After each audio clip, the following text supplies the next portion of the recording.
opportunity, a meeting at the Supreme Leader Ali Khamenei's compound. The New York Times is reporting that the intelligence for that strike came from the CIA, who passed it to the Israelis. 30 Israeli missiles were then dropped on the compound, killing Khamenei and about 40 others.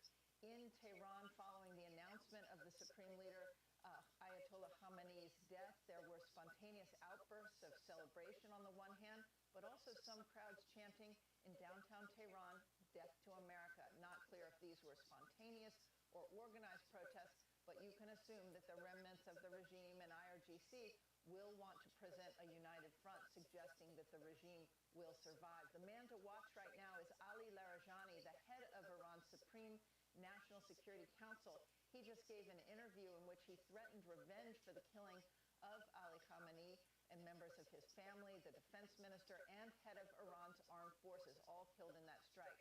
Quote, "The United States and the Zionists have burned the heart of the Iranian people, and we will burn their hearts." That from the now leader of Iran.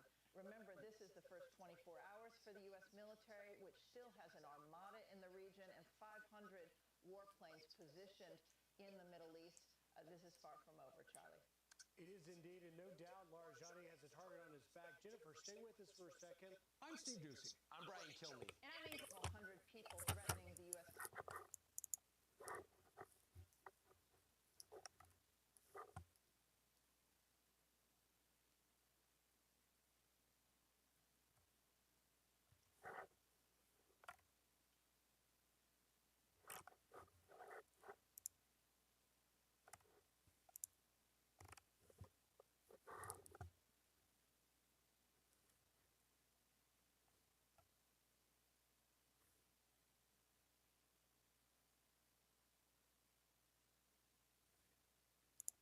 Some breaking news. I want to bring this in now. I've been telling everybody about the Austin mass shooter, and now we have a picture.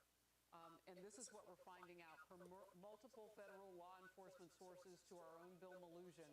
The Austin mass shooter is a 53-year-old naturalized U.S. citizen who was born in Senegal and was living in Pflugerville, Texas. Material recovered from his person and inside the vehicle give possible indications of a nexus to terrorism, as the FBI announced earlier today. And remember what we said he had in his possession and was also wearing. The shooter was wearing clothing that said Allah on it. His sweater said "Property of Allah." And there's also known to be an undershirt with an Iranian flag and other materials inside. And remember what Representative Michael McCall of Texas just told me last hour. He said, "Harris, in my own backyard, just last night, we had an event that possibly could have been terror-inspired right here in Austin, Texas." This is what he was talking about. Brett, I was reminding Americans this is not a new place for us to be in terms of keeping our heads on a swivel, but it bears repeating. We've lost Americans in the fight on the battlefield, and protecting the homeland now is also something that we must be on the alert. Now, authorities have not tied this Austin situation to what's happening in the Middle East as terror related to that, but they are investigating it just moments ago, confirming as a possible terror attack. Your reaction? Well, we have to remain vigilant. I mean, Khamenei, he was a religious figure. We don't know if this attack was associated, but it very well may be. But the fact is, this isn't a representation of how most people from that region feel. The Iranian people, they fear their own rulers more than our own military. They hate, their own oppressive rulers than anyone else. And we may see more attacks like this. We have to be vigilant. There are proxy groups everywhere that are looking for ways to harm Americans and hurt Americans. And but the fact of the matter is, overall, there are images right now showing most Iranians and most Shias celebrating today, not because of war, but because they hate their own rulers more than anyone else. That's a sign that we're striking, not just at their military, we're striking at the legitimacy of a brutal regime. The Iranian people want better relationships with the West. They have the potential to be our biggest ally. I think it's important we collectively separate the terrorist regime from that of the majority Iranian people. These people have spent decades, trying to hurt us. And so the fact is, again, we just need to remain vigilant in the wake of these strikes. Look, I don't want to make too much out of this because the FBI and federal authorities have to do their jobs and tell us what the facts are with this particular case, which you are looking at on your screen right now, the man that they suspect to be the Austin, Texas shooter. And he is 53 years old. And I don't know if you had seen this as well. There were all sorts of descriptions about age, but now we know some specificity.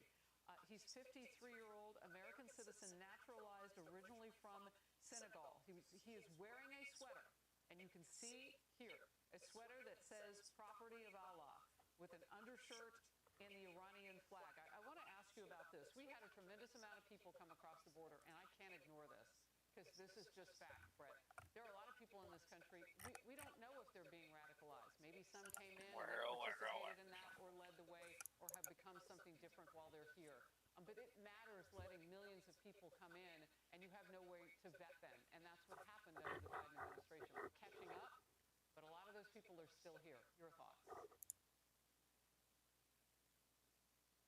Dog Day actually did say it's Joe Biden's fault. Well, with that as well as what's going on overseas, there's been a seismic shift in global security, right? That regime over there in Iran is, fragile. After decades of corruption, that border for years was a perfect place for the Iranian regime to send some of their proxy groups undetected.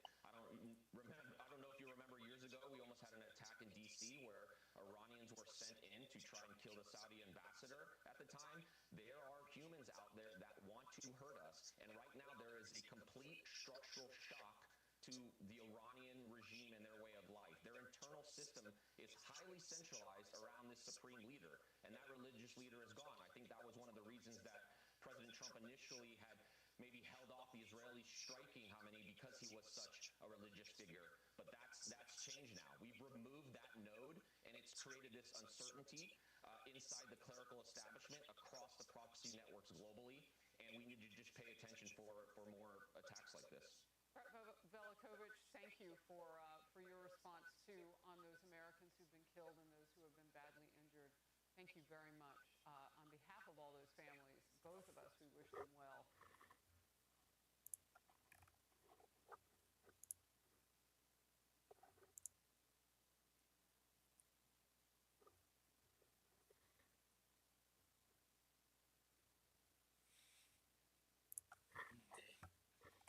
No, what are you talking about? Okay, thank you for waiting. The president has asked me to come out and make a brief statement about the wire that just went out a couple minutes ago. To make things short, I will just confirm that yes, we do have a moon base, and yes, we are currently experiencing some bear problems. Now, I will open it up if there are any questions. Mr. New York Times. Yes. I have a 11-part question. I'm sorry, I only have time for 2. All right, let me get this straight. So the United States government is admitting that we do have a moon base and that there is a bear problem on said moon base. Yes, that is correct. All right, follow-up question? Are you us? No, we are not, and I would like to remind everyone to keep the language civilized. This is the White House. Excuse me, Mr. Secretary, Bob Daniels, Newsweek. Mr. Daniels. How long have we had the moon base? And are these bears Earth bears, or are they from the moon? I'm sorry, I'm not at liberty to disclose how long we've had this moon base at this time. We do believe these to be Earth bears. We have no reason to believe these to be lunar bears or even Saturn bears. Todd Albright, PBS. There's Saturn bears? I am also not at liberty to go into the various types of woodland life forms on Saturn or any of the other 12 planets. 9 planets. Right. I've said too much already. What I can show you is the images that have been beamed down to us from the Odyssey satellite system just a couple hours ago. This is the view out of the front door of the United States secret moon base. This was taken yesterday before we discovered the bear problem. And this one was taken just a couple hours ago. So, as you can see, bears everywhere. Mr. Jackson. Yeah. Those bears appear to have guns and motorcycles. We believe they may be involved in some sort of intergalactic drug cartel. perhaps affiliated with one of the interstellar wizard alliances. Wizard alliances? Yes, next question. Just a thought, more of a shot in the dark, but we wouldn't happen to be invading Iran today, would we?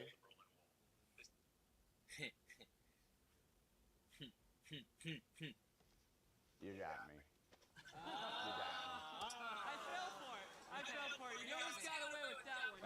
No, I went too far. I almost had it. I should have stopped after the slides. I knew I should have stopped I there. didn't think anything about it until the cartel thing, and I was like, Okay, all right. Let's forget this whole thing. Who wants to drink? First round's on me. Come on.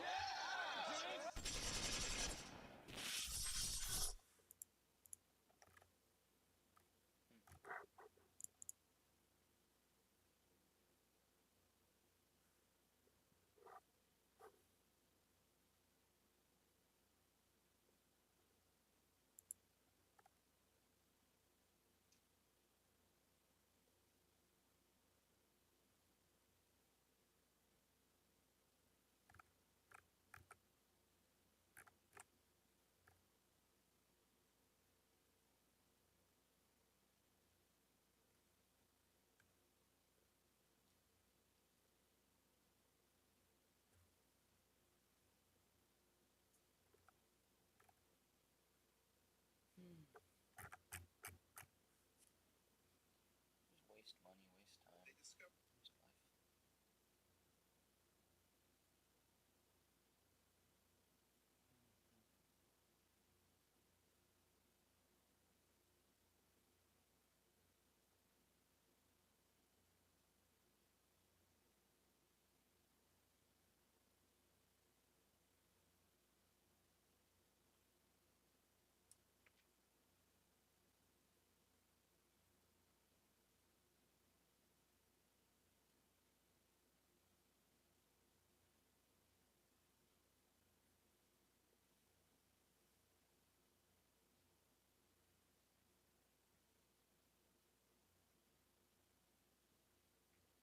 Iran knows it, and they've been put on notice. Never had it like we have it now.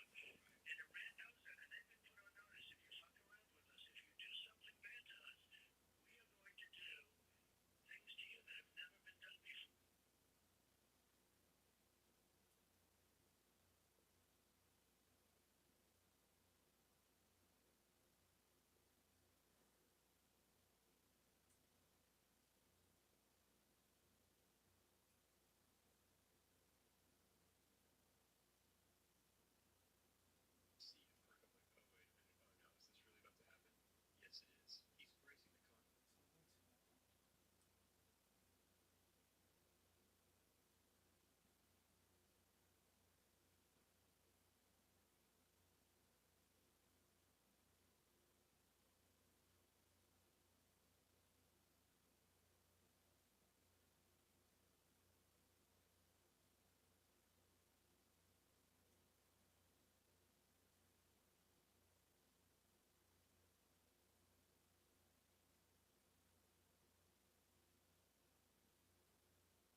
something bad happen. Trump's just tweeting out truths about old stuff, speeches, State of the Unions.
You're streaming CBS News Bay Area.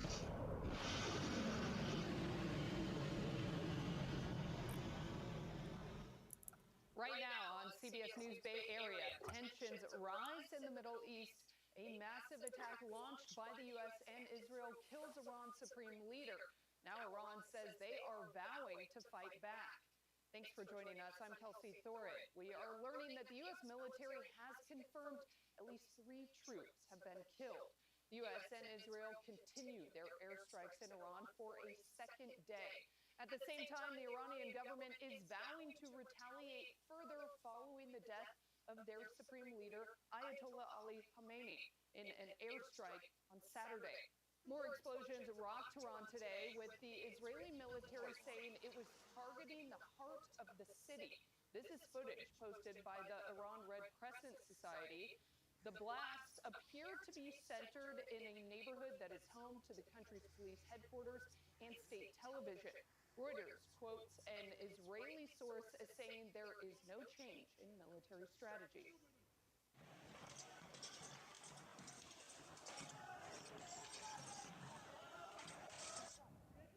Protesters in Pakistan stormed the U.S. consulate in Karachi today, and at least 9 people were killed in clashes with police. At least 50 are hurt, with some now in critical condition, according to a local hospital. The protesters reportedly were Shiite Muslims who support the Iranian regime. Hundreds broke through security barricades, smashed windows, and torched a nearby police post. Authorities in Pakistan say they now have the situation under control and have stepped up security at U.S. diplomatic posts across the country. Iran's military struck back with missiles in retaliation against recent strikes. Israeli health officials say at least 8 people were killed in a strike in a neighborhood near Jerusalem. Nearly 30 people have been injured. Israeli military says they have intercepted most Iranian missiles, but are warning people not all are guaranteed to be stopped. Iran's retaliatory strikes are widening across the Gulf region, hitting Dubai in the UAE, Qatar, and now Oman for the first time. Iranian missiles and drones are hitting the region for a second straight day. In Dubai, strikes damaged the international airport and 2 upscale hotels. Also in Dubai, debris set fire to a berth at one of the world's busiest ports. 1 person died and at least 11 suffered injuries at airports in Dubai and Abu Dhabi. In Oman, 2 drones hit a commercial port, wounding 1 worker there. More now from reporter Christian Benavides. The U.S. and Israel launched more strikes today on Iran after taking out the country's supreme leader, dictator Ayatollah Ali Khamenei, and many of Iran's senior leaders. On Saturday, U.S. Central Command released video showing cruise missiles firing from an American warship and fighter jets taking off. And this is all a precursor for follow-on strikes over the next, I would suggest, probably 2 weeks, where we go after the other targets that didn't need the surprise that the targeting of the Iranian leadership did. Overnight, a cloud of smoke could be seen rising in Tehran, while this was the scene in Tel Aviv after a missile strike. On Sunday, tear gas was fired as protesters gathered outside the U.S. Embassy in Baghdad, and several protesters were killed outside a U.S. consulate in Pakistan. There were also celebrations around the world, including in Los Angeles, the largest diaspora of Iranians in the U.S. Every single people in Iran knew that the only way that this regime is going to go away is that to attack them. And across the U.S., anti-war protests. Hundreds marched near the White House and in New York City. We organized today because ultimately we recognize that the American people are overwhelmingly against these foreign acts of aggression. President Trump warned Iran against more retaliatory strikes. Writing, "We will hit them with a force that has never been seen before." In Tehran, angry Iranians poured into the streets to mourn the death of the supreme leader. Crowds gathered in Revolution Square even as the U.S. and Israeli assault continued elsewhere in Tehran. The number of people showing support for the regime reportedly numbered in the tens of thousands, although there is no precise estimate. Many chanted slogans like "Death to America" and "Death to Israel." Meantime, there is mixed reaction playing out here in the Bay Area. Some local Iranian Americans say they hope the military operation will lead to regime change. Daw Lin was in Walnut Creek with their reaction.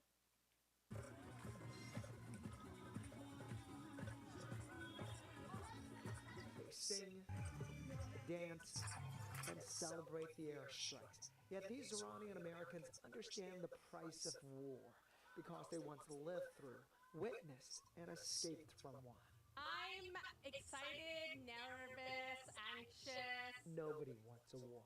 But for Sahar Yakhma, she's come to believe a violent intervention is what Iran needs after previous failed uprisings. We're getting like news that people are out there partying in the streets. I mean, I saw bombs flying and people dancing on the streets. And so this is us celebrating with them, for them, and for the people who gave their lives. Sahar was born in Iran and fled as a child. She always dreamed of going back when it's safe and it's a free country. I want to take my children, they've never been, so I want them to see, you know, their homeland or their mom's homeland, and yeah, I can't wait. Many Iranian Americans don't see the airstrikes as an attack on the Iranian people. They see them as liberation, their best chance at permanent regime change. Nobody wants their own country to be attacked. But a lot of people do not see this as invasion, as war, or as an attack. They see this as rescue. This is a rescue mission. Dozens of Iranian Americans celebrated at downtown Walnut Creek Civic Park on Saturday afternoon. I feel free from the prison that I've been since I was born. And I feel like people of Iran have been in this prison for 47 years. The supreme leader is gone, and we are very, very close to freedom of Iran. We want to have a secular democracy country. While many Americans sympathize with Iranians, they also don't want the U.S. to act as the world's police or engage in another conflict. People are really rallying today to say, stop endless wars, no war in Iran. Anti-war protesters rallied across the Bay Area, saying instead of spending millions of dollars on bombs, they want the U.S. to invest that money in education and feed the poor here at home. Not another pickle, not another dime. We're seeing the U.S. really have its way and follow through on their imperialist schemes and cause and throw our world into chaos. But Sahar says freedom is never free, and sometimes it takes fire to fight fire. Until you actually live in one of these dictatorship countries, you can't understand it. Americans are very privileged. They don't understand that sometimes war is necessary. It's a necessary evil because you can't reason with terrorists. Iranian Americans will have a big rally and celebration in front of San Francisco's Ferry Building at noon on Sunday. They say only time will tell if this will lead to the regime change they waited decades for. Congress is divided over this attack as well. Republicans are mostly in favor of it, while Democrats say Congress should have been consulted. John Ramos has reaction from California's political leaders.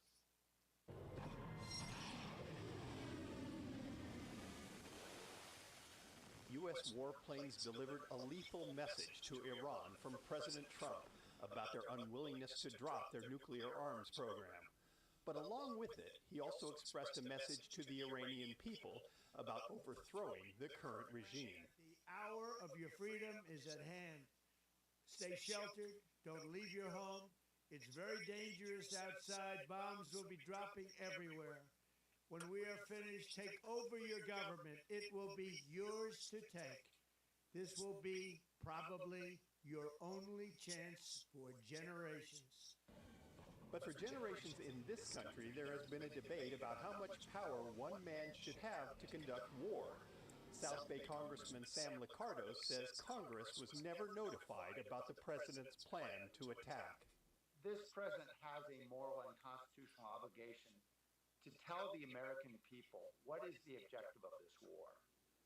And he has failed to really explain that in a meaningful way that really jives with what we know about history in efforts to enact regime change. There have certainly been times in this nation's history when presidents sought power to make unilateral military decisions. That persisted until Vietnam, when Congress enacted the War Powers Act, requiring the president to get approval before conducting extensive military operations. This is a president who ran on a pledge to avoid forever wars, to not engage in reckless military interventions abroad. And we are seeing engagements, invasions of Venezuela, of Iran, threatened invasions of allies like Denmark and Greenland. This is completely out of control. But in San Rafael, Colonel Brendan Kearney disagrees. He retired from the Marine Corps after serving as Chief of Staff in Europe. He says President Trump may be bombastic at times, but at least he does what he says he will do. And that is important in dealing with adversaries around the world. I spent half my career around the world, most of it in Asia. And quite frankly, I would rather be feared and respected than loved. Do you see fear and respect as the same thing?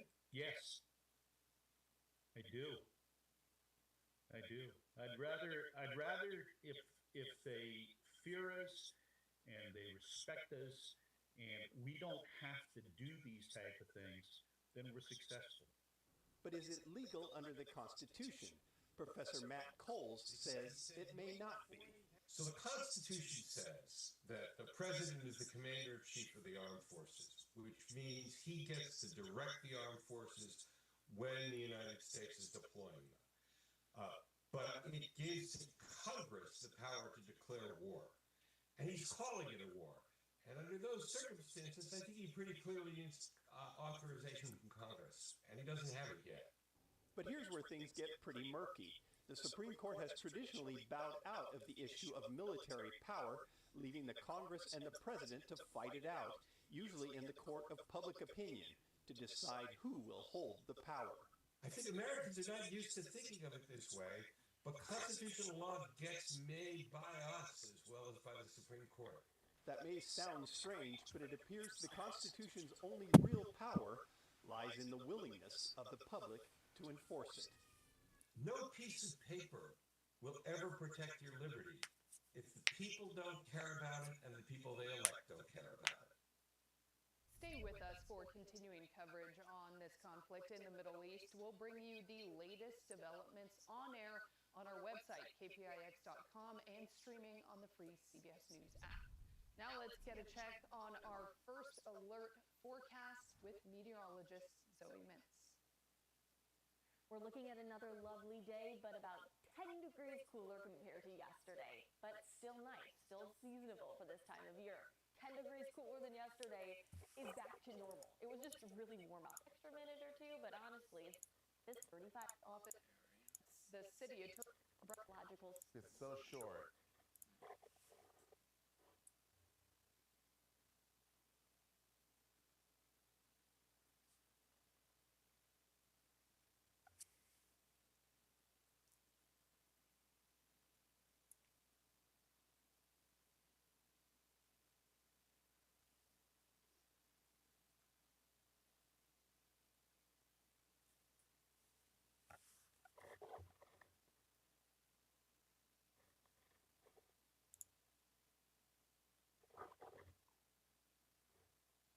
I thank the representative of Bahrain for the statements.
The representative of Iran has asked for the floor to make a further statement.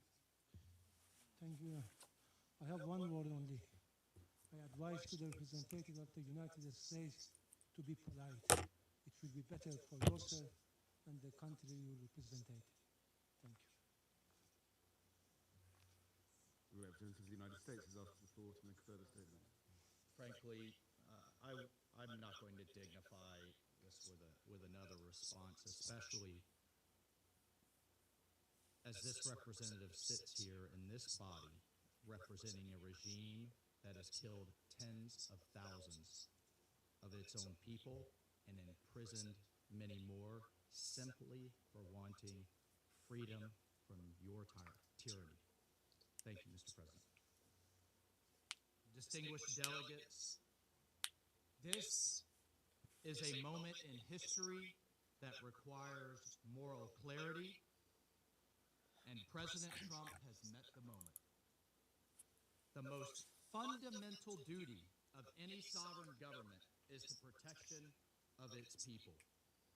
Operation Epic Fury is directed towards specific and strategic objectives: to dismantle missile capabilities that threaten allies, to degrade naval assets used to destabilize international waters, and to disrupt the machinery that arms proxy militias, and to ensure the Iranian regime never, ever can threaten the world with a nuclear weapon. As President Trump said last night, for decades, the Iranian regime has willfully destabilized the world. It has killed American forces and citizens, threatened regional allies, and jeopardized the security of international shipping upon which the world depends. Its massive support for violent proxies, declared terrorist organizations, the Houthis, Hezbollah, Hamas, and others, has brought bloodshed and disorder across the Middle East for far too long. This is not speculation. We know this to be true, and our men and women have paid for the actions of this regime and the IRGC with their lives. No responsible nation can ignore persistent aggression and violence. The regime in Tehran has led attacks that have cost American lives. Hundreds of U.S. Marines in Lebanon, thousands of troops in Iraq. American hostage after hostage has suffered. Our ships fired upon dozens of times in the Red Sea. Iran has armed and financed militant organizations that undermine lawful governments and destabilize an already fragile region. Iran's continued pursuit of advanced missile capabilities, coupled with its refusal to abandon nuclear ambitions despite diplomatic opportunities, presents a grave and mounting danger. The international community has long affirmed a simple and necessary principle: Iran cannot have a nuclear weapon. That principle is not a matter of politics, it's a matter of global security, and to that end, the United States is taking lawful actions. This body, the United States Security Council, has acted repeatedly on this threat. 20 years ago, starting in 2006, Resolution 1696 demanded that Iran suspend all uranium enrichment-related and reprocessing activities, invoking Chapter 7 of the UN Charter, and adopting a legally binding resolution. When Iran failed to comply, this council followed with Resolution 1737, imposing mandatory sanctions, including bans on nuclear-related materials and technology, asset freezes on key individuals and entities linked to their nuclear program, and establishing a sanctions committee. Subsequent resolutions, 1747 in the year 2007, expanded arms embargoes and asset freezes. Resolution 1803 in 2008 tightened restrictions on dual-use goods and calling for the inspections of Iranian cargo.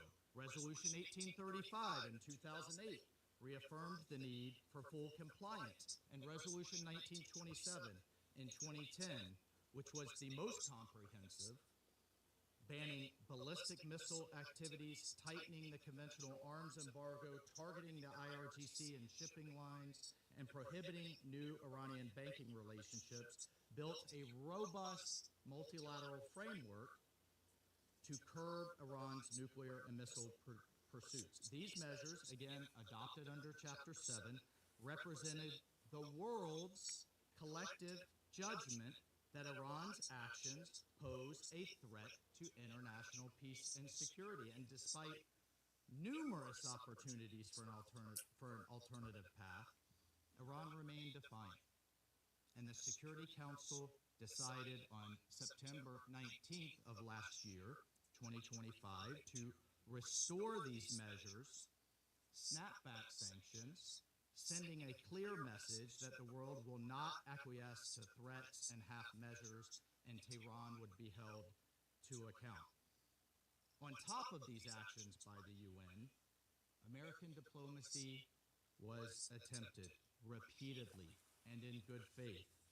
President Trump, Secretary Rubio, our special envoys, Witkoff and Kushner, were relentlessly dedicated to diplomacy.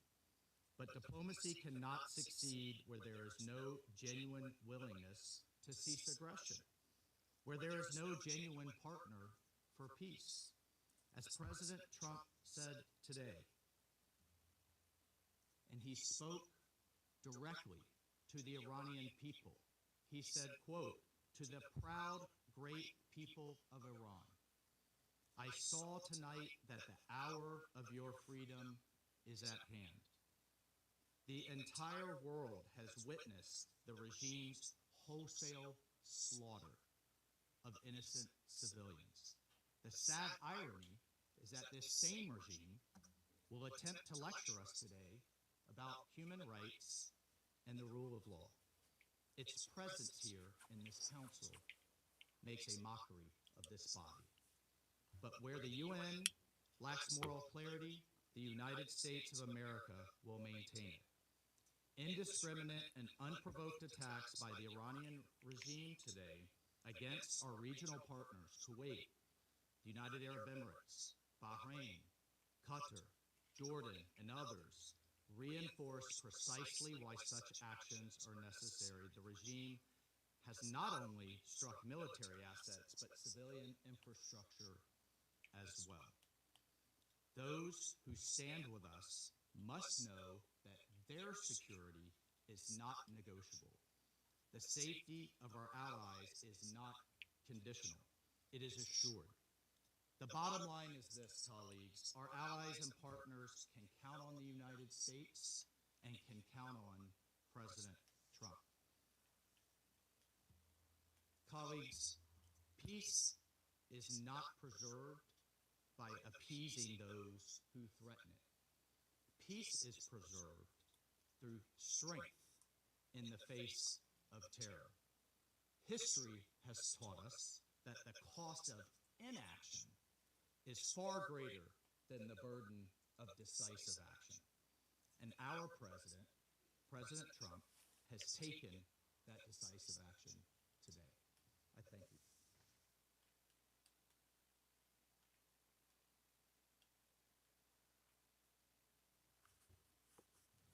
Mr. President,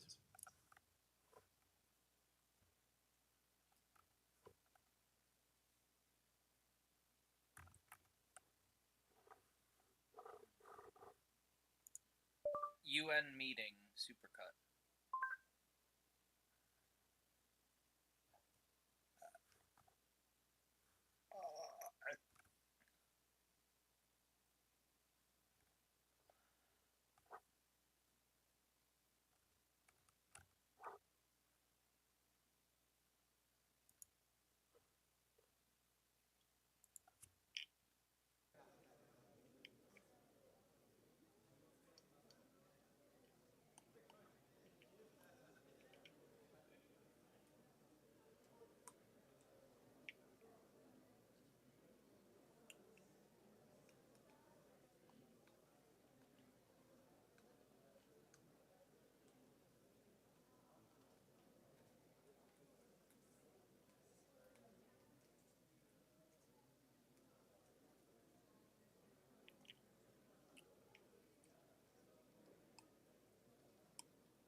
made for technical talks in Vienna next week, followed by a new round of political talks.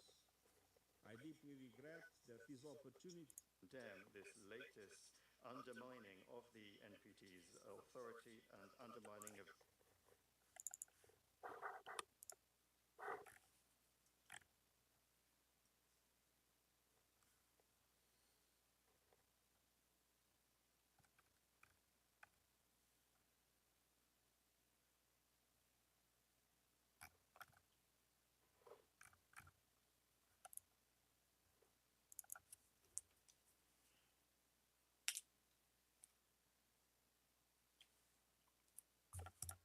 The United States strongly rejects this ridiculous and frankly farcical assertion that U.S. actions are inconsistent with international law. For 47 years, the Iranian regime has chanted, quote, "death to America," at every turn, at every opening of its parliament. It has sought to eradicate the state of Israel. It has waged an unending campaign of bloodshed and mass murder. It is responsible for a series of unprovoked armed attacks targeting the United States and Israel, violations of the UN Charter, and threats to international peace and security across the Middle East. It has even attempted to assassinate the U.S. president, President Trump. It has done so not only directly, but through its proxies, seeking to hide and mask its bad actions while publicly claiming to be a victim. Iran's menacing activities directly endanger the United States, our troops, our bases overseas, our partners, our allies around the world. The United States has made every effort to negotiate a peaceful resolution of this conflict with Iran. But Iran has failed to take that opportunity. Thank you. I have one word only. I advise to the representative of the United States to be polite. It will be better for yourself and the country you represented. Thank you. The representative of the United States has asked the floor to make a further statement. Frankly, I'm not going to dignify this with another response, especially as this representative sits here in this body representing a regime that has killed tens of thousands of its own people and imprisoned many more simply for wanting freedom from your tyranny.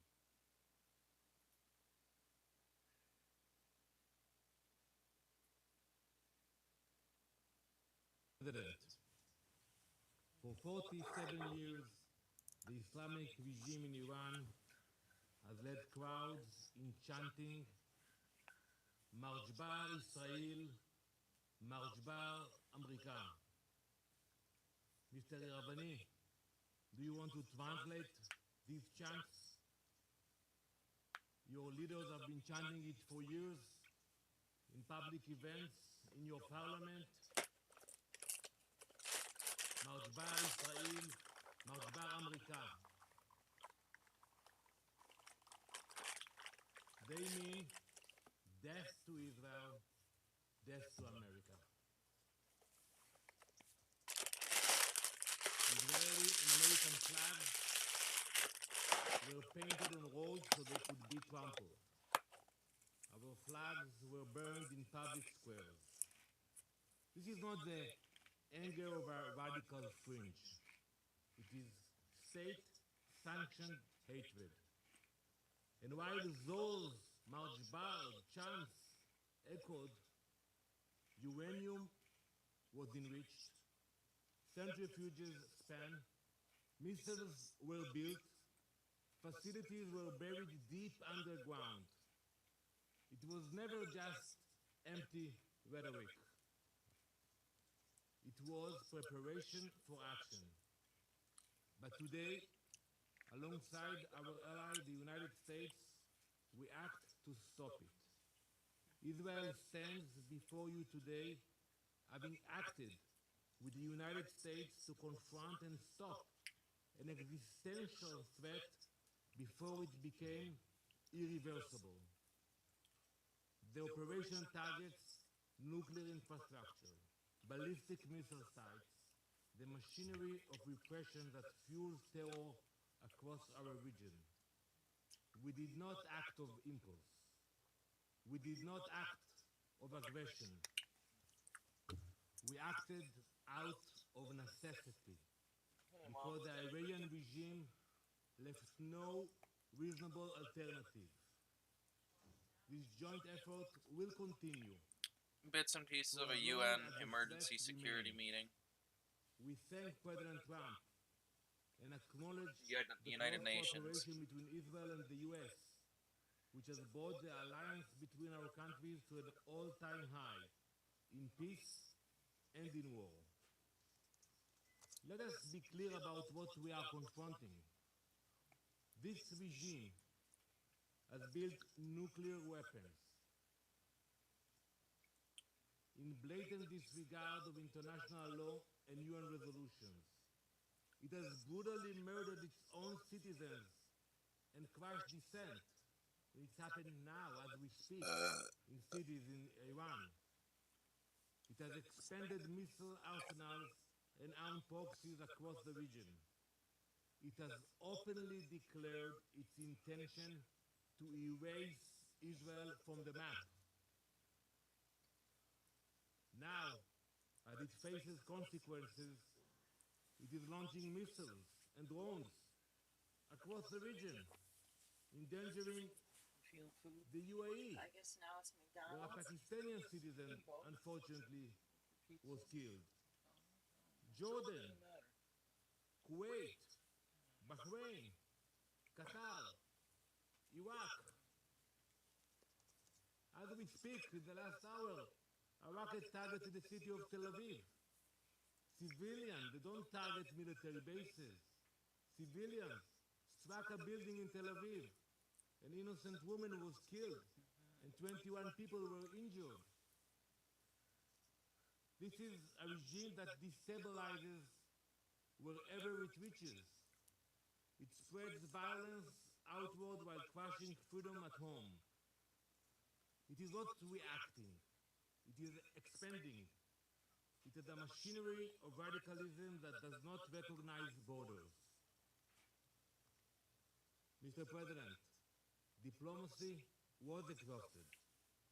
Iran was required to stop enriching uranium, stop heavy water projects, stop developing nuclear-capable missiles, and allow full inspections.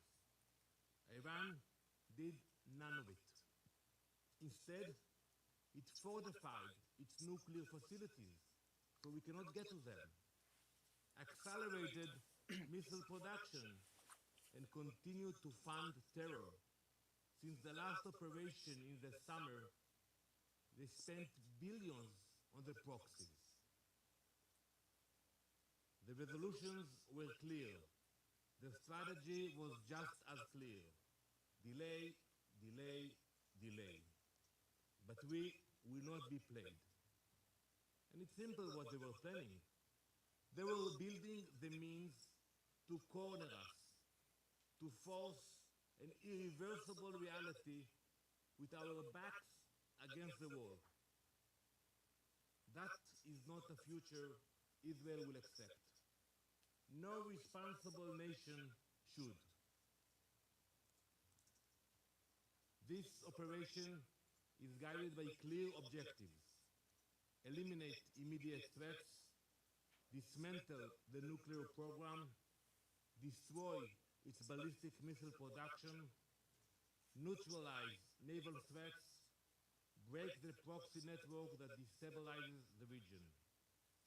The operation was carried out in order to protect the people of Israel within the framework of the ongoing armed conflict between Israel and Iran, in line with the UN Charter and in accordance with international law. Our forces stand ready to stop extremism armed with nuclear weapons. To the soldiers of the IDF, our boys and girls, my son, my daughter, we salute you. You stand like lions defending our people. An entire nation stands behind you. We have heard the condemnation from few member states, from the Secretary General. But we all know that escalation did not begin today. It began when Iran armed proxies and exported terror, expanded missiles and drones, advanced its nuclear program in violation of its commitments, turned on its own people, beating, imprisoning, executing. Where was the outrage of the UN? Where President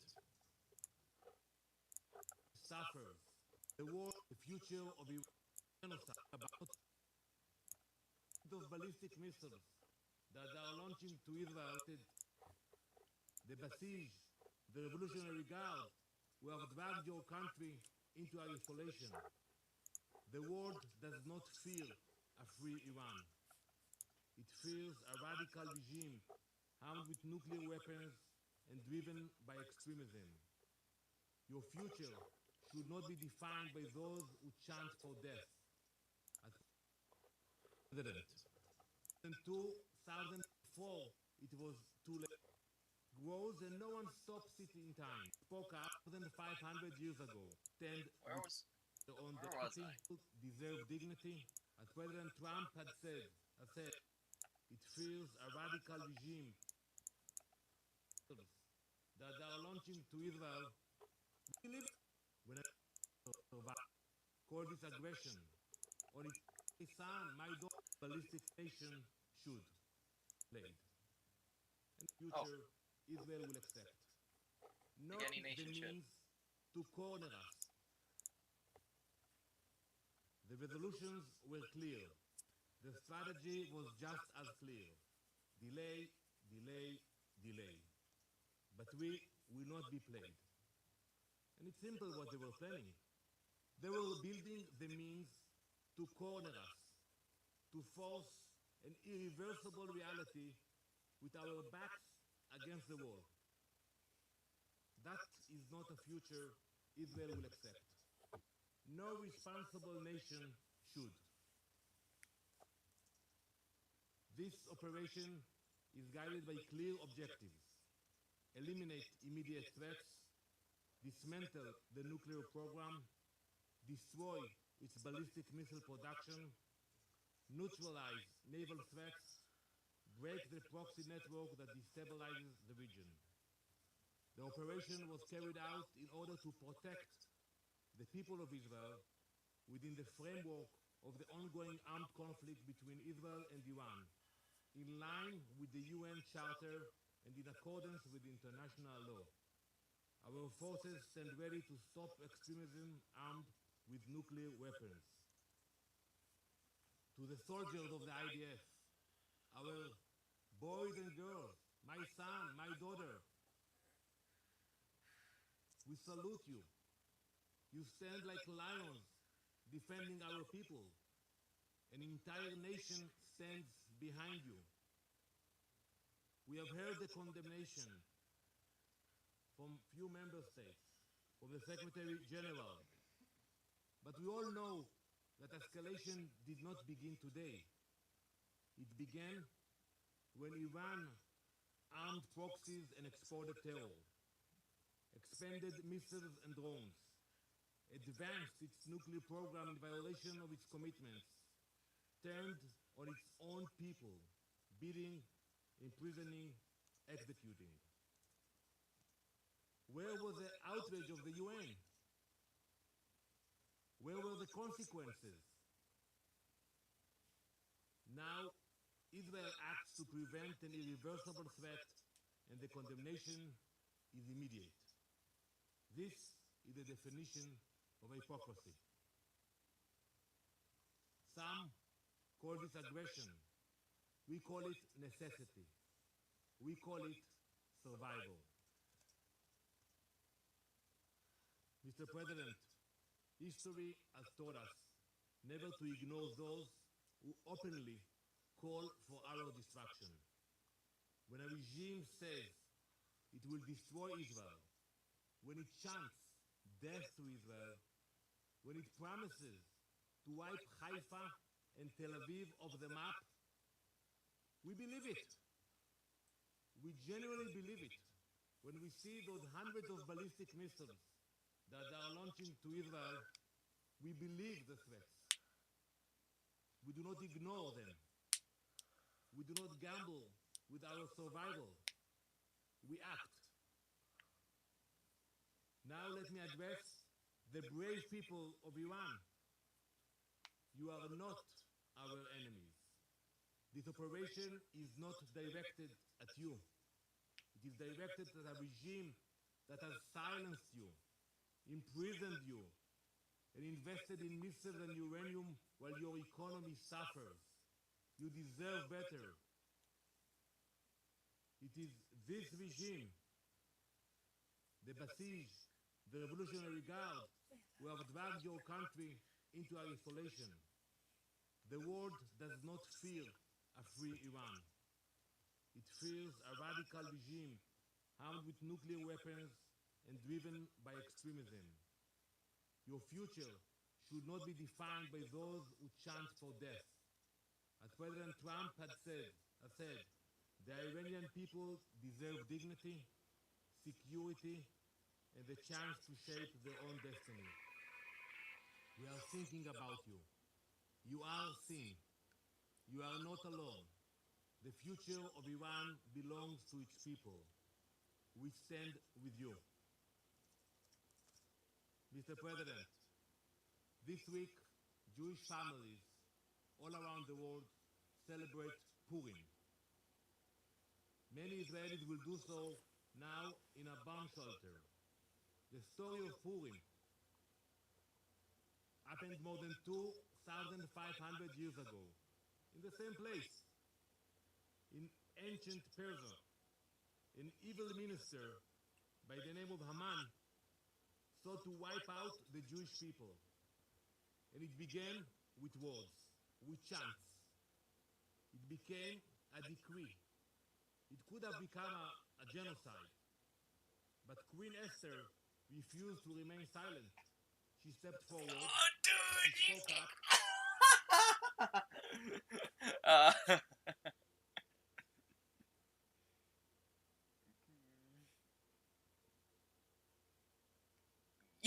Yo!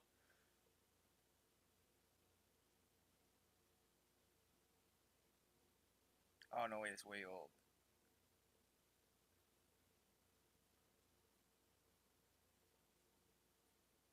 Oh, where's the new one?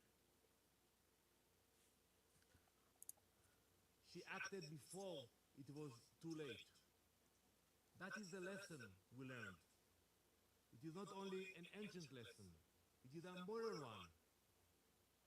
Last week, I stood at the gates of Auschwitz with dozens of UN ambassadors.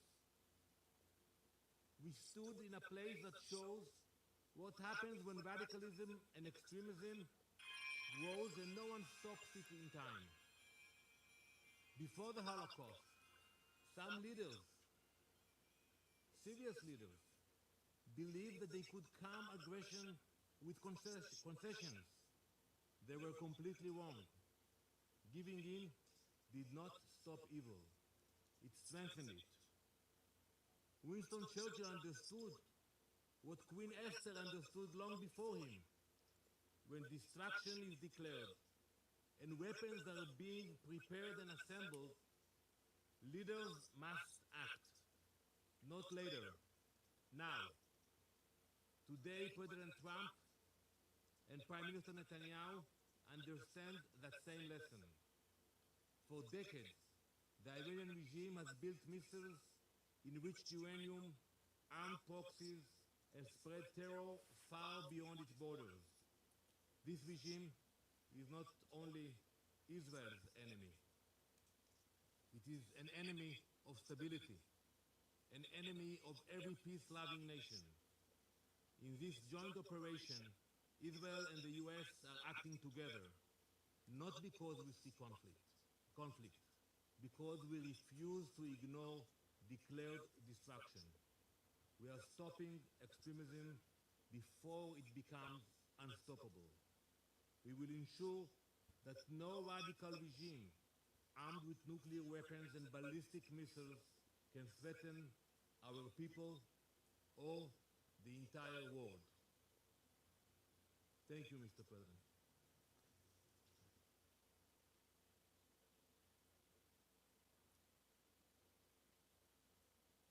Per Fox News, in the dark of night, 10 minutes before Donald Trump even... President.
New YouTube? Dude, classic YouTube?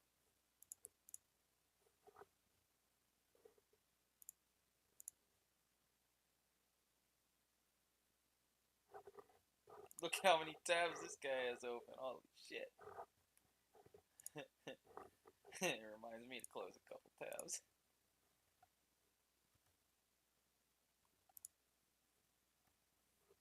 And I told you this at least 15 years ago, and then I talked about the Pentagon sources, and they said, yeah, that's true, and you shouldn't know that. But they have cars, vans, taxi cabs, you name it, that the West has in Iran that drive around that have sensors on them that scoop up the air, and then they send it back and have it tested. And 15, 16 years ago, they were driving around the enrichment centers, so they stick them out in the middle of nowhere trying to keep away from that, but they can also follow vehicles that are transporting it, and they picked up heavily enriched uranium from the centrifuges. So So when you hear Israel saying for 20 years, oh, they're 2 weeks from a nuke, that's because they have been. Now, just because that's true doesn't mean Israel has a right to strike them. We're going to attack North Korea because they have nukes? I want to be clear. Iran is trying to get a weapons program. They refused the peaceful program and the free fuel to build power reactors. They don't need reactors. They're full of oil and gas. So it is true that they've been pursuing a nuclear program. I don't believe you have a right to attack them just because of that. Can Iran attack Israel because they've got nukes? It's just a fact. Now, here's the headline, and this is officially on the Iranian news channels. Iran needs only 1 week to conduct a nuclear test, says member of Iranian security committees or security council, and a high-level member of parliament. So I predicted all last week, you saw it on the show, I said it yesterday, that Iran may announce, oh, we have the nuke. People said, oh, well, years ago they passed the national, or the imams, the Ayatollah announced that under Islam we're not going to build a nuke, and we promise under Islam we won't. That means absolutely nothing. And so now today, there's a bunch of statements by the council. We can have a bomb in 1 hour. We can have a bomb in 1 day. We can have a nuclear test within 1 week. And Iran could test a nuke and show everybody. Because North Korea hasn't been attacked because they do have nukes and delivery systems. Gaddafi gave up his nuclear program. We saw what happened to him. And, we've had Witkoff saying this earlier in the week. And the bigger deal is they have the delivery systems now with their medium-range ballistic missiles. Now, when I state those facts, people go, oh my God, you agree with Israeli propaganda. Not everything Israel says is a lie. Now Iran says they're 1 week away from being able to test one. And I predicted, because that's the obvious move, to say, hey, we got nukes, okay? We got nukes. Because they look at North Korea and others that have nukes and they'll get attacked. So this is a big deal. Basically, Iran says we have nukes. If you say we're 1 week away, then that's what that is. Then if they get even more cornered, it is a probability that instead of fleeing to Russia, that the mullahs, the Council of 12, they're all inbred religious royalty that trace their lineage to Muhammad. That's the difference with Shiites. You have to be genetically to be an imam or a leader back to Muhammad. Under the Sunnis, you don't have to. That's why 80% of Islam is the other group. Is, a lot more preachers out there. You got to be related to Muhammad to be a preacher in their system. And if they were able to kill the Ayatollah, they already killed a bunch of leadership, hit their houses, their bases, their government buildings. It's got to be 1,000 strikes now. The first wave was 200 Israeli bombers, fighter bombers, 500 targets hit, 500. They're saying the U.S. is not releasing numbers. I think it was much larger than the Israelis. And then there's been at least 3 more waves. So when I say 1,000, probably like 2,000 munitions have been dropped. You got assassination squads on the ground. You got car bombs going off. You got people getting machine gun Iranian leadership, and we don't know the full level. But this is like Trump said in his 8-minute speech at 2 in the morning today at 2 a.m. And I literally woke up right at 2 a.m. I felt a disturbance in the force. And boom, I literally woke up 5 minutes into it. And I didn't immediately pause for a few hours because I wanted to really think about what I was going to say. And what I did say then when I put out reports was, let's go to the beginning. The Great Game, the British Empire, the U.S. picking it up, the destabilization programs, Israel continuing it, Israel founding Hamas, Israel putting Al-Qaeda in charge of Syria, the CIA helping the mullahs get in charge of 79, using mullahs to try to overthrow the government in 53 in Operation Ajax, and double-crossing them, putting in the Shah. So it can look good to have regime change and claim, oh, we're getting rid of bad people, but the CIA and others put people in even worse. Because the globalists in Israel do not want any stable countries in that area. They want a balkanized, divided group. That's admitted. So Trump is being sold a foreign policy of stability and peace, which he's done a great job with North Korea, and then maybe he's really going to be able to carry this out. I don't know. But it is a bold gamble. And we know that the chairman of Joint Chiefs, they were saying supported it. He said in the news, he said, no, I'm advised against it.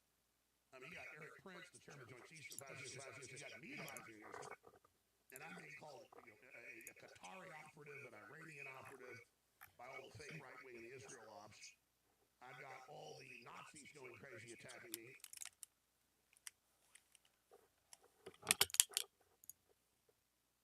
Because I'm saying that, Iran is going to announce they got nukes, which I've been proved right, of course. I know somebody very well who was attached to the head of Central Command, and they didn't give me classified information. They just said, they got it. And I know how they scanned that. I said, what? The vehicles picking up, following the... Oh. Following the trucks going in and out. All right. I found the uncensored stuff, Mom. You want to see an Iranian drone hitting a 5-star hotel in Dubai?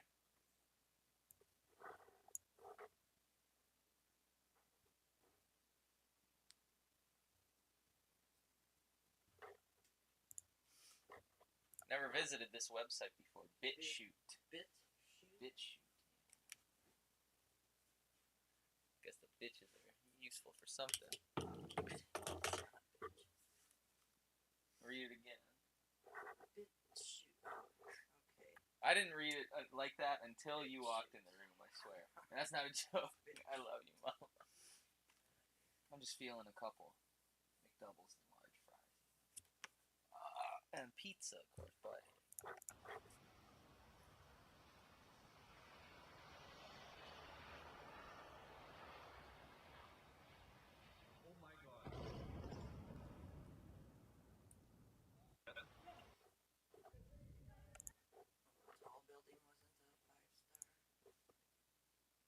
Hit something. And this is a hypersonic missile.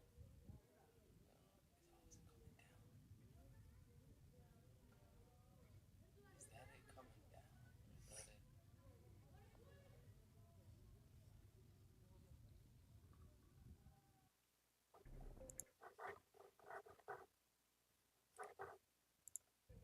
Patriot interceptors in Iraq.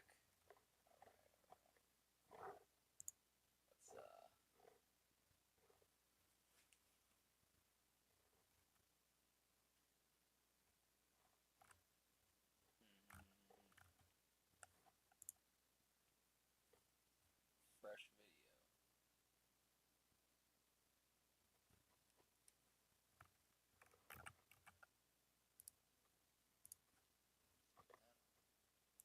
Sensitivity, all, baby.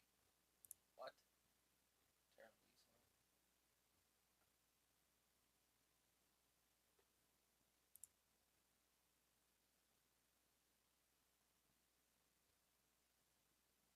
Oh, man, is this the good stuff? She.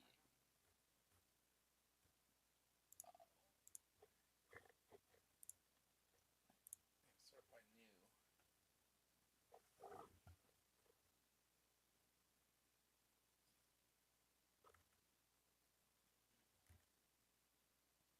Let's see. Just in case. I want to get banned again.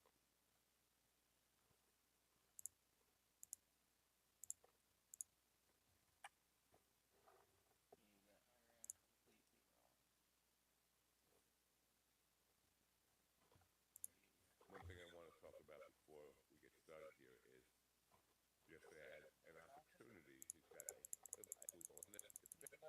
We were hearing reports that Australia Not suitable for...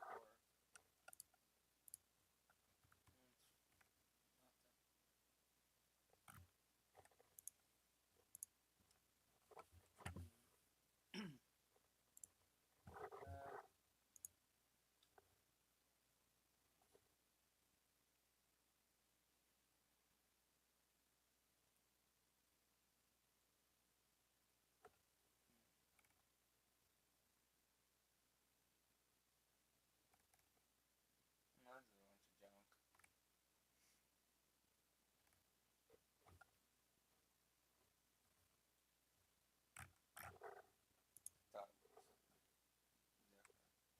junk. هاي واحد طلع طلع هسه برجعوا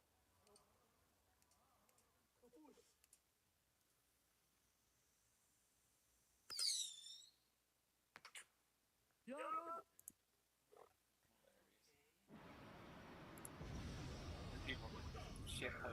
Instagram.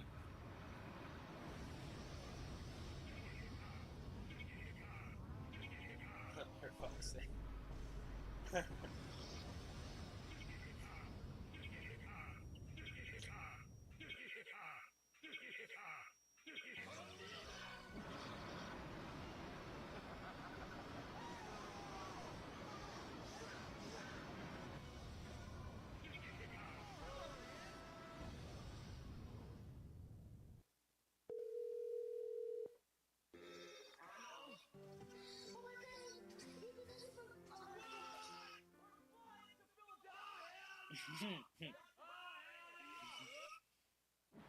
Trash versus garbage.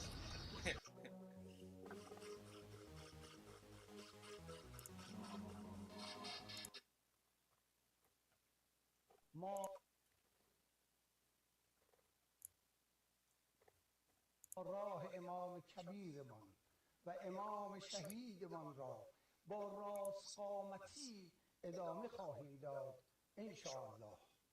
شما بین وعده صادق 3 و 4 مقایسه کنید. در وعده صادق 3 چند ساعت طول کشید که ما به فرماندهی امام شهیدمان خودمان را پیدا کردیم و درس عبرت آموزی به دشمن صهیونی دادیم.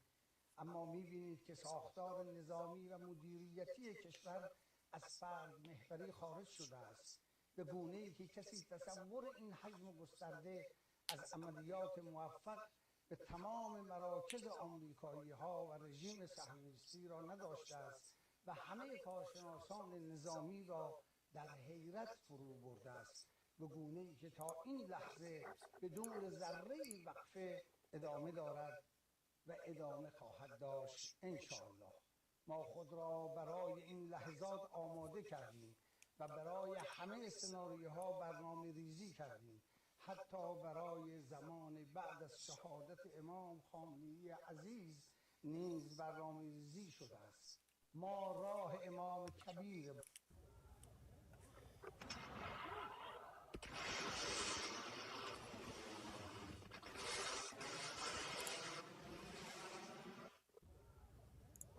Was this legitimate? 5 days ago. No. This is garbage.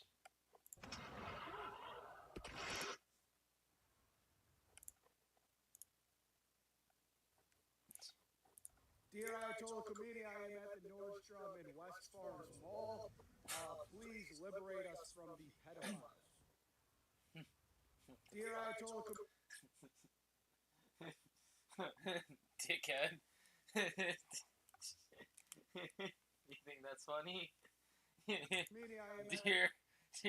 dear Khomeini, Ayatollah. West Farms Mall. Please liberate us from the pedophiles.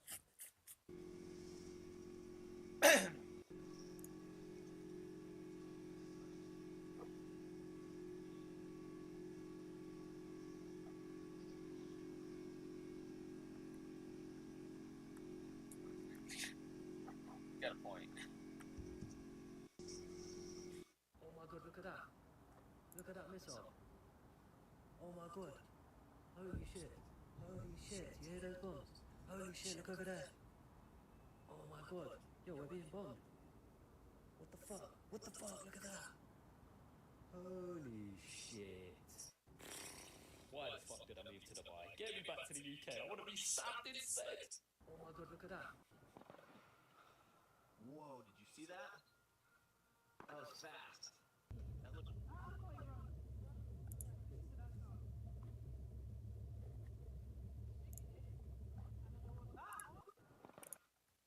You know what I just learned?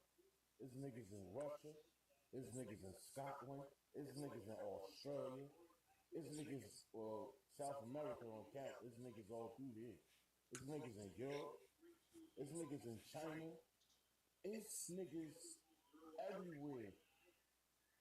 Shit, we got Mars niggas, Pluto niggas, Jupiter niggas. We even got Saturn niggas. That's true. Why y'all keep you know what I just... That's true. What do you mean? Can we get rid of this Ayatollah t-shirt? Khomeini died years ago.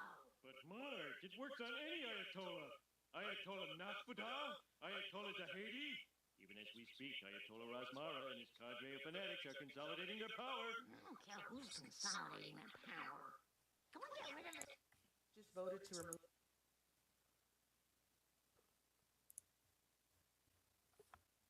6 weeks ago.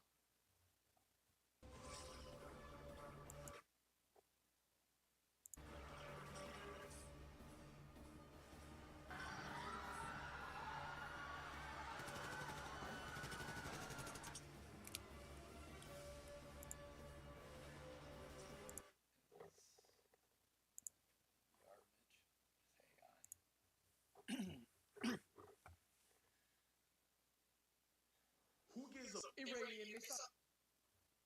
How you feeling, Mom?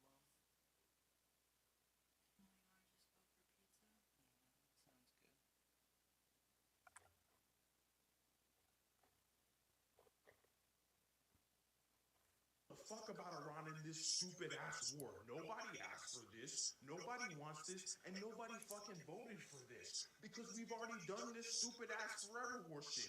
It's stupid. We already went to Iraq with Saddam. Trump himself in 2015 said that was a dumbass idea. We went to Afghanistan with the Taliban. We took out Assad in Syria, and now we're fucking bombing the Ayatollah. Why are we doing this dumb shit? Because of the fucking Jews that run the Trump administration, like Jared Kushner, like Stephen Witkoff, and even the Adelson money that got pushed into the Trump administration. Nobody fucking wants this, but now our American soldiers have to go fight and die to protect Israel and Israel's interests, and the IDF just gets to sit on its ass. While in America, we can't even get 10 million illegals removed from the country. We can't even send any of these Democrats to jail for being anti-American. We can't even get affordable housing, but our American soldiers can go fucking fight and die for the sake of Israel. It makes no fucking sense. We took out Maduro. We just killed Khomeini. Imagine if our resources were only being used for the sake of America. I don't want to help the greater Israel project. I want a greater America. I want the greatest America. I want a holy American empire. I don't want to help Israel expand from the Nile to the Euphrates. I want America to expand and extend from the Arctic Ocean down to the Drake Passage. I want America to be all powerful. So let it fucking be known that these dumb kikes will never have control over our government again. We will never be able to influence our country again because America is for Americans and America only. Who gives a fuck?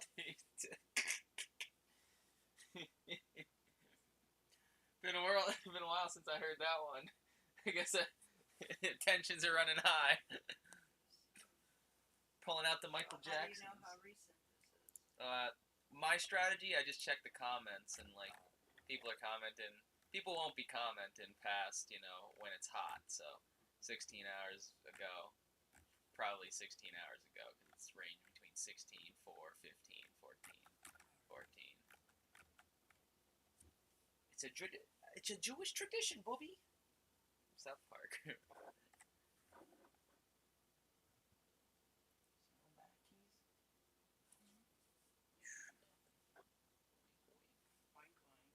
I didn't say oink oink.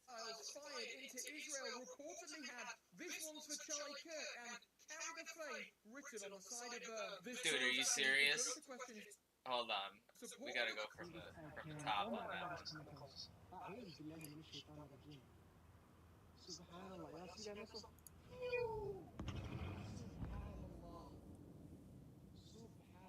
Country and their narratives in the months before his death. Bullnose News. Oh man, it's garbage. It's a parody channel. Oh well. Iranian. Who gives a missile? See this ad cam. Oh my god. We are the first species on the face of this earth.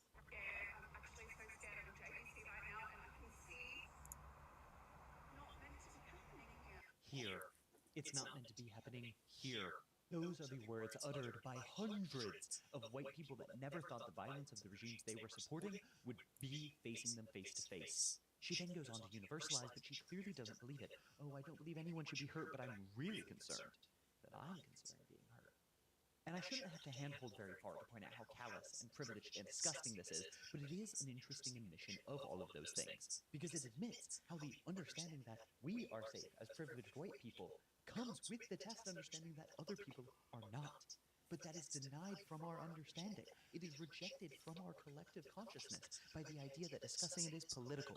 You can live in the UAE, you can support it, you can visit it and fund it, and it's political or not acceptable to discuss how they are getting their hands dirty in Congo or Sudan by committing genocide. But the second that it affects you, suddenly you are very, very... Did you wanna continue?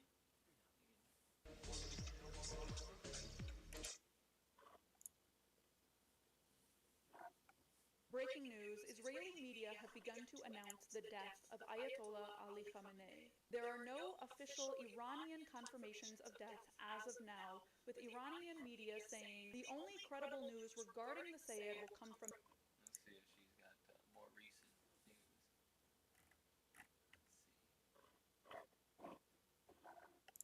And the Israelis, I think that's what the calculation now is. Regime preservation. Could you get a more pragmatic figure presiding over this regime? Sure. Aaron, I just want to break in for a moment, because we're looking at live pictures in the air over Tel Aviv, and obviously, as many people know, or maybe don't know, there is an Iron Dome that Israel uses as its missile defense system, and we're seeing it working now, but in some places and instances it does not work, and I believe this is one missile feasibly that has broken through the Iron Dome.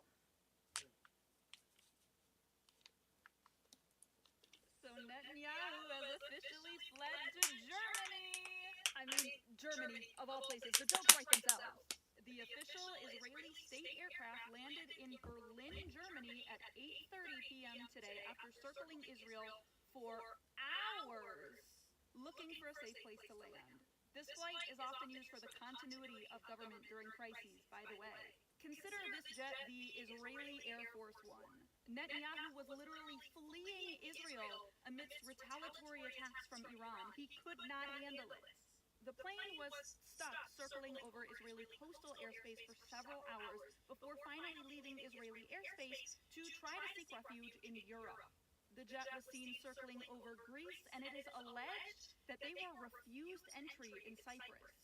While the West is sending their children to die in a war that they have absolutely no involvement in, the leader of Israel has fled the country.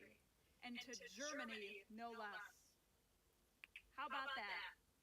So the death toll in the joint U.S.-Israeli attack on the Iranian elementary school has officially gone up to 108 little girls killed. The death toll at the Shejere Taibeh Girls' School has gone up and is rising by the hour, with many said to be stuck under the rubble. These are little girls.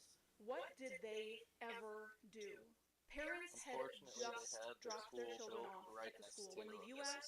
and Israel began raining bombs on the elementary school. They had just dropped them off. Imagine dropping your children off somewhere you thought that they could be safe, only for them to minutes later be buried under rubble and dying. These children were between the ages of 7 and 12. They were literal children. This is the largest mass casualty in the U.S.-Israel attack against Iran, and they are children. When Trump talks about so-called justice for the people of Iran, is this what we're supposed to believe? And the pattern is eerily familiar.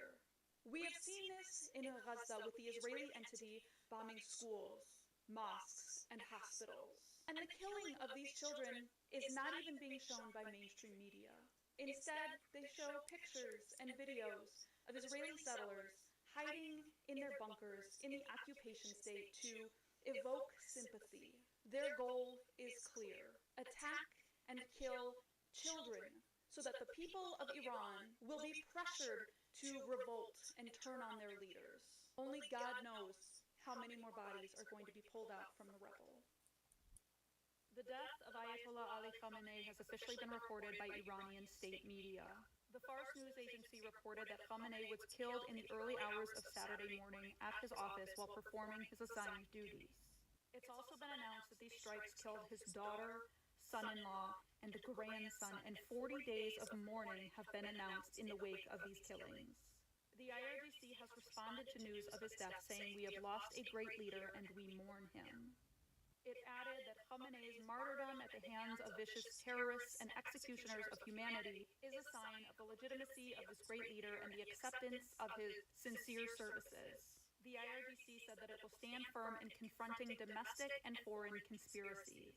So who leads the country now? There is a process in place outlined in the Iranian constitution in the event of the death of a supreme leader. Under that process, there is a council of 3 people who take control of the country, including the Iranian president, head of the judiciary, and 1 cleric from the Guardian Council. As of now, there are reports about authority being given to Ali Larijani. Larijani is the secretary of the National Security Council. As of now, these reports aren't confirmed, but there is a structure in place for Iranian leadership from here. The death of Khamenei does not mean the death of Iran or the Islamic Republic. So stay tuned for more information. The death of Iranian President Masoud Pezeshkian says that Iran views revenge as its duty and right following the killings of senior Iranian leadership. Meanwhile, warplanes are flying over the heart of Tehran and sirens are blaring across Israel. Iranian state media has confirmed the killings of several senior leaders, including Ayatollah Ali Khamenei, the Ayatollah's security advisor Ali Shamkhani, the Armed Forces Chief of Staff Abdulrahman Mousavi, the Minister of Defense Aziz Nasserzadeh, and the IRGC Commander-in-Chief Mohammad Baghbour.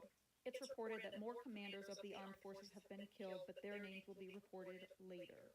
Meanwhile, Israel's military says that it has struck the heart of Tehran for the first time.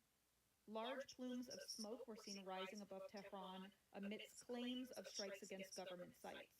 Israel has also said that they are working to establish aerial superiority over Tehran. Meanwhile, sirens are sounding around Tel Aviv and the surrounding areas. At least 40 buildings have been destroyed in Tel Aviv so far, with reports that over 200 residents have been evacuated from the city. Iranian missiles hit the Israeli Tel Naf air base, the Israeli Army Command's headquarters in Hakiria in Tel Aviv, and a large industrial complex in the same city. Additionally, Iran has launched missiles and drones at 27 different U.S. bases in the 6th wave of retaliatory attacks. Explosions near U.S. bases continue to be heard in Qatar, the UAE, Saudi Arabia, and Bahrain.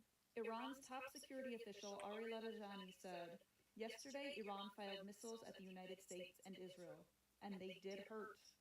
Today, we will hit them with a force that they have never experienced before." Stay tuned for more updates. I do wonder what that promise is going to Iran be. has never attacked a neighbor. Israel has repeatedly attacked its neighbors. Iran signed the Non-Proliferation Treaty.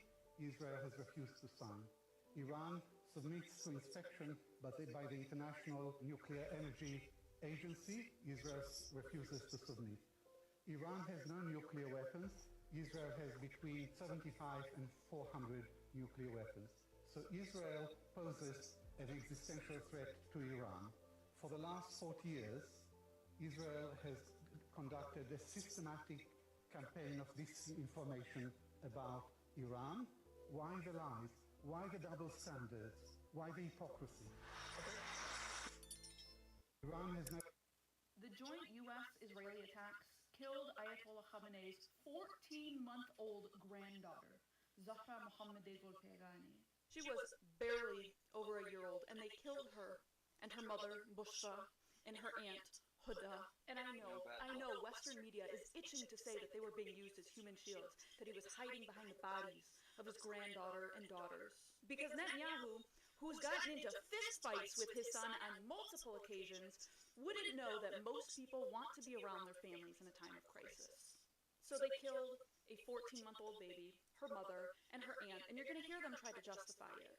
This is after attacking a girls' school, a school that held children between the ages of 7 and 12. An attack that has killed now 148 of those children.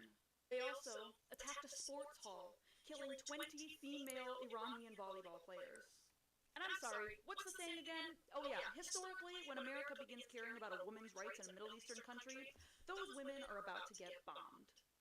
The joint U.S.-Israeli...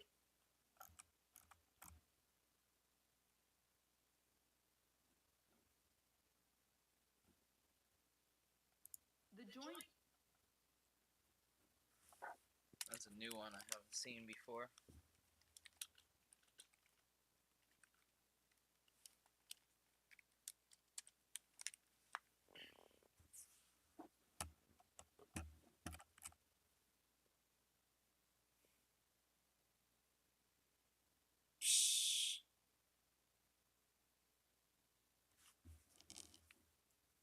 I don't like that last interpretation especially.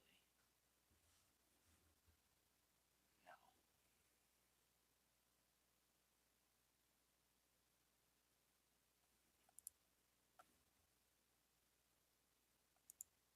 Devices in space and devices on planes that can scan things and read things.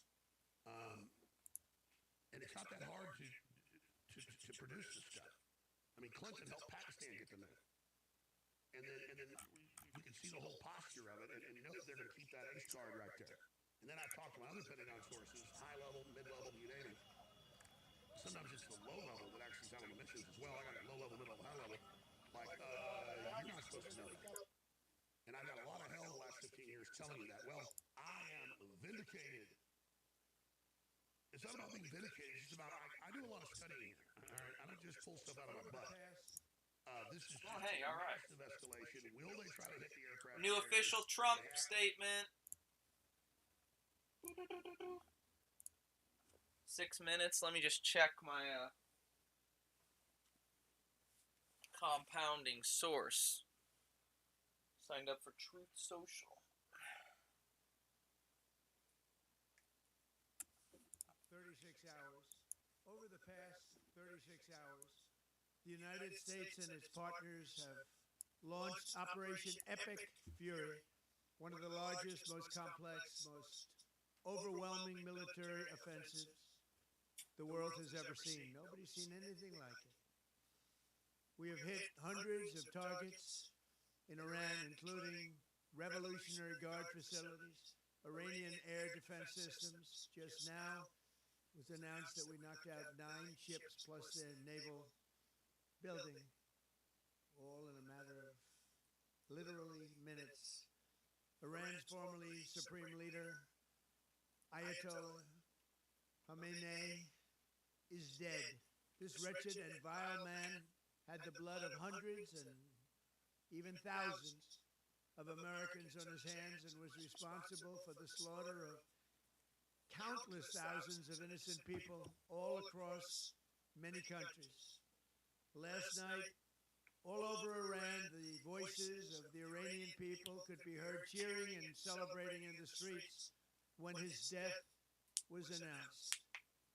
The entire military command is gone as well, and many of them want to surrender into saving their lives. They want immunity. They're calling by the thousands. Combat operations continue at this time in full force, and they will continue until all of our objectives are achieved. We have very strong objectives. They could have done something 2 weeks ago, but they just couldn't get there. Earlier today, CENTCOM shared the news that 3 U.S. military service members have been killed in action. As one nation, we grieve for the true American patriots who have made the ultimate sacrifice for our nation, even as we continue the righteous mission for which they gave their lives.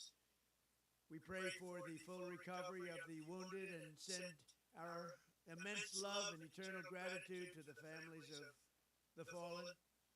And sadly, there will likely be more. Before it ends, that's the way it is. Likely be more, but we'll do everything possible where that won't be the case. But America will avenge their deaths and deliver the most punishing blow to the terrorists who have waged war against basically civilization. They have waged war against civilization itself. Our resolve, and likewise that of Israel, has never been stronger. America is now again the richest, most powerful nation in the world by far. But the only reason we enjoy the quality of life that we do and the freedom and security is we have done things that others are unable to do. but it's because of warriors who are willing to lay down their lives to do battle with our enemies. And they do battle better than anybody. An Iranian regime armed with long-range missiles and nuclear weapons would be a dire threat to every American. We cannot allow a nation that raises terrorist armies to possess such weapons that would allow them to extort the world to their evil will. Not going to let it happen. We're not happening to us, and we're not going to let it happen to others. The United States has the strongest military the world has ever seen. I rebuilt our military in my first term. There's never been a military like we possess. And frankly, there's nobody even close, but we are now using that military for good. We want to have it for good purpose. We're undertaking this massive operation not merely to ensure security for our own time and place, but for our children and their children, just as our ancestors have done for us many, many years ago. This is the duty and the burden of a free people. These actions are right and they are necessary to ensure that Americans will never have to face a radical, bloodthirsty terrorist regime armed with nuclear weapons and lots of threats. For almost 50 years, these wicked extremists have been